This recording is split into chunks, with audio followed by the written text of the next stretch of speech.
Hello friends, welcome to my channel competitive English with প্রাইমেটেড। তো বন্ধুরা, আজকে কলকাতা হাইকোর্টের ডিভিশন বেঞ্চে খুব গুরুত্বপূর্ণ কিন্তু একটা মামলা রয়েছে।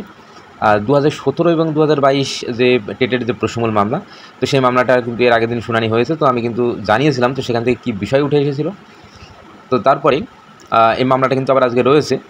তো আজকে কিন্তু পর্ষদ ডিভিশন বেঞ্চে যে এক্সপার্ট কমিটির যে রিপোর্ট, তো সেই রিপোর্ট কিন্তু আজকে পর্ষদ পেশ করতে চলেছে। তো আজকের দিনটা কিন্তু ভীষণ গুরুত্বপূর্ণ হতে চলেছে।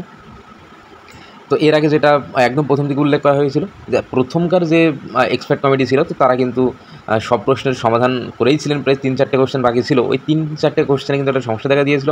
তো তারা কিন্তু কনক্লুশনে পৌঁছাতে পারেনি। তো যে কারণে নতুন করে কিন্তু আবার এক্সপার্ট কমিটি গঠন করা হয়।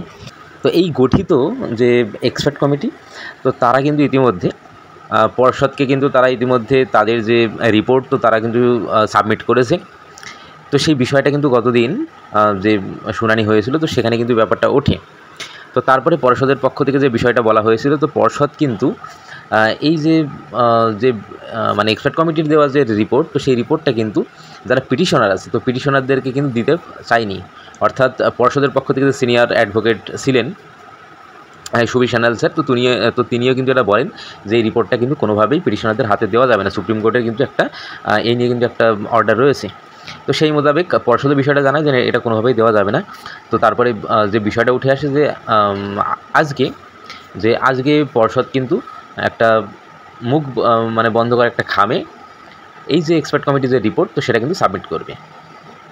তো এখন পর্ষদ আরও একটা বিষয় যেটা জানায় যে মামলাটার যেহেতু সূচনা হয়েছিল সিঙ্গেল বেঞ্চ থেকে, তো যদি সিঙ্গেল বেঞ্চের যে বিষয়গুলো রয়েছে সেগুলো ডিভিশনে এনে যদি মনে করে কোর্ট, তাহলে কিন্তু ডিভিশন বেঞ্চেই এই মামলাটার কিন্তু একটা সুষ্ঠু সমাধান কিন্তু হতে পারে। তো এখন যাই হোক, কী বিষয় ঘটে আজকে সেই দিকে আমাদের নজর থাকবে। আর মামলার শেষে অবশ্যই কী বিষয় উঠে আসছে সেটা কিন্তু আমি অবশ্যই জানিয়ে দেবো। তো অবশ্যই খবর পেতে আমাদের চ্যানেলের সঙ্গে যুক্ত থাকবে।